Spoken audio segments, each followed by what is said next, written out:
बीते 1.5 वर्षों से बच्चों को निःशुल्क शिक्षा दे रहे हैं नीतीश यादव। आपको बता दें कि बनारस हिंदू विश्वविद्यालय से MSW यानी कि मास्टर ऑफ सोशल वर्क में अपनी पढ़ाई पूरी करने के बाद नीतीश यादव ने बड़े शहरों का रुख नहीं किया, जबकि उन्होंने बताया कि उनका प्लेसमेंट बिहार के एक जिले में 28,000 रुपये प्रति महीने पे हुआ था, पर उन्होंने अपने गांव में ही रह के बच्चों को निःशुल्क शिक्षा देने की ठानी। बीते 1.5 वर्षों से ज़्यादा समय से नीतीश यादव अपनी इस सोच में कामयाब रहे हैं। वर्तमान में 120 बच्चों को निःशुल्क रूप से शिक्षा देते हैं और संस्थान की सबसे बड़ी बात कि पढ़ाई शुरू होने से पहले बच्चों को संविधान की प्रस्तावना का वाचन कराया जाता है। आम पढ़ाई के साथ साथ बच्चों के सामान्य ज्ञान, विज्ञान और गणित जैसे विषयों को पर मजबूत पकड़ बनाने के लिए नीतीश यादव ने काफ़ी मेहनत की है। 5 अगस्त 2020 के दिन, जिस दिन दिनेश्वर मिश्रा जी की जयंती थी, उस दिन से हम लोगों ने कार्य स्टार्ट किया। निःशुल्क शिक्षा दे रहे हैं बच्चों को लगभग 1.25 वर्षों से, क्या ध्येय है? देखिए, हमने लॉकडाउन के समय में सरकार शिक्षा की तरफ ध्यान नहीं दे रही थी।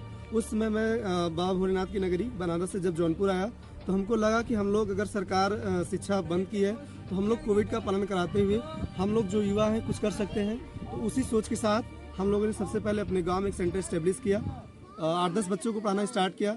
फिर देखते देखते गांव के सारे बच्चे आने लगे। उसके बाद से हम लोग व्यवस्था स्टार्ट की। नीतीश यादव ने मास्टर ऑफ सोशल वर्क में BHU से पढ़ाई की, इसके बाद नौकरी की तरफ भी रुख कर सकते थे।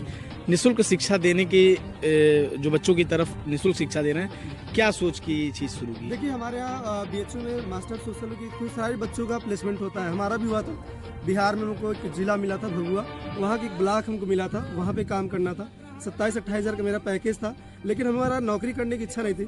हमको समाज के लिए कुछ करना था।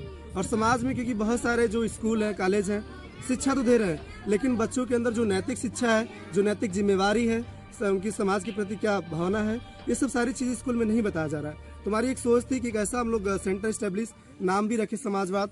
तो बहुत सारे लोगों ने आरोप भी लगाया कि समाजवाद एक किसी पार्टी विशेष का है। फिर हम लोग बताया कि नहीं, समाजवादी एक संवैधानिक शब्द है। तो मेरा ये उद्देश्य है समाजवादी शिक्षा संस्थान के माध्यम से कि बच्चों को तो एकेडमिक पढ़ाई दिया जाता है, लेकिन एकेडमिक पढ़ाई के साथ साथ उनको कैसे आगे ले जाना है, उनके अंदर कैसी नैतिक चीज़ें हैं, इस सब पे हम लोग को काम करना है।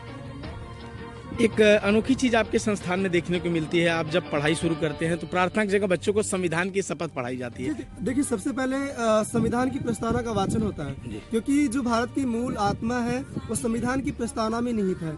और संविधान की प्रस्तावना का वाचन करने से बच्चों के अंदर जो संविधान, जो देश के प्रति एकता, अखंडता और सभी वर्गों के प्रति सम्मान है, जो 3 प्रकार की न्याय की चर्चा है, स्वतंत्रता की चर्चा है, कम से कम बच्चे प्रस्तावना की वाचन करने के साथ अपने अधिकारों को जानेंगे, अपने मूल कर्तव्य को जानेंगे, जिससे अपने अधिकारों के लिए बच्चे अभी से जागृत होंगे और अपने अधिकारों के लिए सरकार से लड़ाई करेंगे। वर्तमान में संस्थान में कितने बच्चे हैं? वर्तमान में हमारे जो कवा पार में जो स्टेब्लिश है, यहाँ पे 120 बच्चे लगभग है। और जो हमने दूसरा ब्रांच स्टेब्लिश किया है वो मुफ्तीगंज ब्लॉक के निशान गाँव में स्टेब्लिश किया है। वहाँ पे ज़्यादा से ज़्यादा SC कैटेगरी के बच्चे हैं और उसमें एक जाति आती है। हमारे पूरे प्रदेश में सारी जातियों का विकास हुआ है, लेकिन जो मुसहर समाज के बच्चे हैं उनका विकास कहीं न कहीं अभी नहीं हुआ, मुख्य धारा से नहीं जुड़ पाए, शिक्षा की मुख्य धारा से। क्या नाम? 6 अधिकार कौन से मौलिक आपके? समानता का अधिकार, स्वतंत्रता का अधिकार, शिक्षा के विरुद्ध अधिकार, धार्मिक और स्वतंत्रता का अधिकार, सावधानिक उपचारों का अधिकार, सांस्कृतिक और शिक्षा का अधिकार, सावधानिक उपचारों का अधिकार। क्या नाम? आदित्य यादव। यहाँ जब पढ़ने आते हैं तो सबसे पहले संविधान की प्रस्तावना पढ़ाई जाती है, याद है?